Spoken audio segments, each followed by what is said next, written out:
Love is that distinguishing mark of those who faithfully follow the way of Jesus. The way of Jesus is a way of love. If we took nothing else out of our time in the Sermon on the Mount, I pray that it would be that love for others.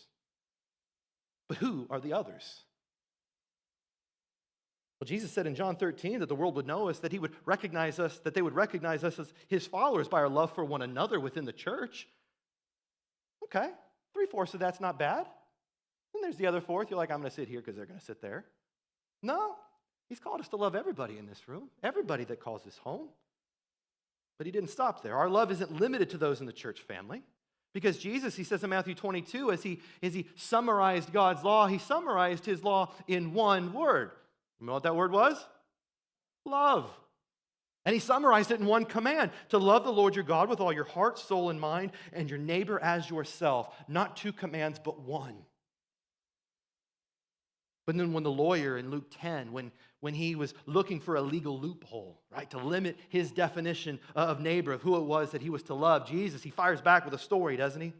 He comes back with a story of how their most hated enemy loved them.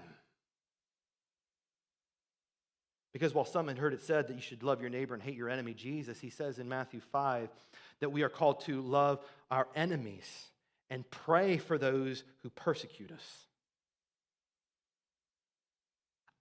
I think between those three passages in the entirety of Scripture, there's no one left outside of that, is there?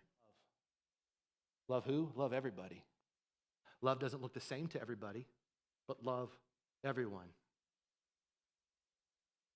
There's no limit on love. And when we think about love that Christ is calling us to, love that Scripture is calling us to, love is not simply an emotion you feel. No, it is a choice that you make and an action that you take. We don't just feel love for one another, we express one love for one another.